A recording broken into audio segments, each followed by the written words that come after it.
Hello, my amazing fourth grade artists. We are going to continue thinking about our fabulous color wheel. Today we're going to think about the colors that are opposites of each other on the color wheel. These are our complementary colors. For instance, we have yellow and purple. We have blue, green, and red, orange. We have blue and orange. We have green and red. We have yellow, orange, and blue, violet. And we have red, violet, and yellow, green. All sorts of fun complementary color pairs. We are going to be using them to create our very own Andy Warhol inspired emojis. You are going to pick two complementary color pairs and you're going to use them in alternating fashion on your very own emoji. Let's get started. Alrighty, so we are creating Warhol inspired complementary emojis. So our complementary colors are colors that are opposites of each other on the color wheel. So we have red and green, blue and orange, and finally yellow and purple. Now if we're getting fancy pants, we can also include some of our tertiary colors. So I've got a red orange and a blue green. I've got a red violet and a yellow green here in my completed example. You're going to be picking one of our different complementary color pairs based on what materials you have, and you're going to be picking an emoji. So in this demonstration, I'm going to show how to create that emoji on a separate quarter of a piece of paper and how to transfer it so that it's the same in the four corners of your final piece of paper, and then thinking a little bit about color and pattern with our complementary colors and picking different patterns. So first things first, you are going to need a sheet of paper. We are going to fold this piece of paper in half both ways. So I'm going to bring the long edge to meet the long edge. Then I'm going to start my crease in the middle and work my way out. Then I'm going to open her up and I'm going to bring the short edge to meet the short edge. I'm going to start my crease in the middle, work my way out, and open her up. Now I'm going to take my scissors and I am going to cut on my folds so that I have a quarter piece of paper. I'm going to set the extra paper aside for right now. On this quarter piece of paper, I am going to draw a emoji. You can pick whatever school appropriate emoji you would like. I recommend doing one of the faces. They tend to be a little easier since they're just a basic circle and then whatever expression. You could certainly be fancier. I will allow the poop emoji. Poop emoji is kind of funny. You could do that one if you'd like. I'm going to model with the same one that I used for the examples. I'm going to do the sunglasses one. So I'm going to start with that basic kind of circle shape for the head of my emoji. I'm using a technique called ghosting. So I'm pressing really lightly with my pencil till I get the circle about where I want it to be. Then I am going to create the glasses. I'm again going to use that ghosting technique. So pressing lightly, I'm going to start with an oval. And then I'm going to define those shapes just a little bit more. I'm going to use a pair of curved lines to do the bridge of the glasses. I'm going to do kind of like a square, but a little bit more open. I think it's a trapezoid. And then I'm going to just go over my lines a little bit more to define to that sunglasses. And I'm going to bring my curve down and around town to meet the other side. And then I'm going to give my sunglasses emoji a little smirk. There we go. Now I've got the base shape for my emoji. I'm going to trace over this with a marker. You could use a washable marker or a permanent marker. I'm going to use a permanent marker just to make sure that it's really dark and I can really see it. So I've got my protector paper underneath.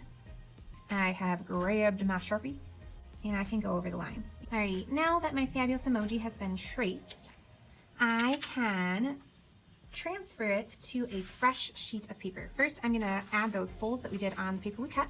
So I'm going to bring the long edge to the long edge and start my crease in the middle, work my way out. Then I will do short edge to short edge, start my crease in the middle, work my way out. Now I'm going to take my emoji that I created, I'm going to set it underneath my paper, and I should be able to see, for the most part, those lines kind of peeking through. I'll take my pencil and I will trace my emoji. And I'm going to fast forward as I complete this step for the rest of my 3 other emojis.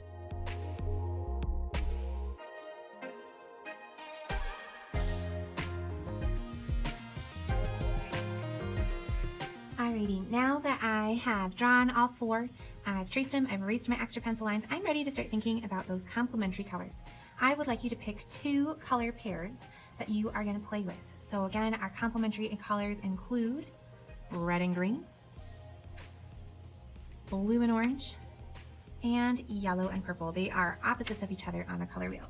Now, if you have them available to you, you might enjoy also using some of our complementary colors that we might see if we're thinking about our tertiary colors. So for instance, I could do red, orange, and blue, green. I could do red, violet, and yellow, green. I could do blue violet and yellow orange as well. If I'm really broadening those horizons, I have those colors available to me. If not, that's okay. Our standard complementary colors are great. Pick two pairs that you would like to use. I think I am going to use, for my demonstration purposes today, some blue violet and yellow orange, because those are kind of fun. And I'm going to use, I think I'm going to go with red and green, and that'll be the pairs that I'll work with. So as I'm working, I'm going to use the complementary pairs kind of opposites of each other. So for one, I will use one color as the emoji, the other color is the background, and then I'll do the reverse on the other one. So I'm going to work with red and green. Instead of just coloring it in all the way, I'm going to utilize some patterns. So a pattern, again, is when you repeat a line or a shape or something else over and over and over again. I am going to be working with red for my emoji on this one, and I think I might repeat some dots in sunglasses, and I think I'm going to go with some vertical lines in the body of the head of the emoji, and I'll keep repeating those. And I think to echo that, I'll repeat vertical lines for the background over here with the red. I'll finish those later, doing some fast forwarding. I'm just jotting down some thoughts right now. So for green, I might do triangles for one of my patterns in sunglasses, maybe, staggering them, so on. And then maybe for my lines, I do some horizontal lines. And so then in the background over here, I might pick up the lines that I've done in the body of my emoji.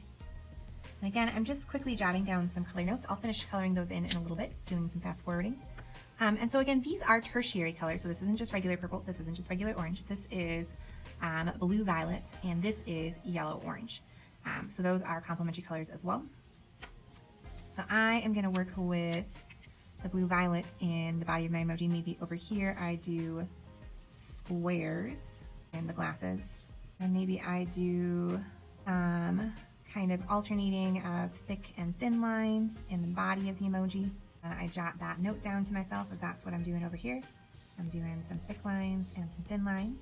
Then with my yellow orange, I am gonna do, maybe I do some hearts as the pattern in the glasses, and maybe I do a loop-de-loop line as the pattern in the body of the emoji, and just jot myself a little note. That's what I'm doing over here as well. At this time, I'm gonna finish coloring and fast forward, and then when I am all done, I would post a picture to the Fabulous Seesaw. I cannot wait to see what complementary colors you go with and what emojis you pick. Keep up the good work. I look forward to seeing what you create.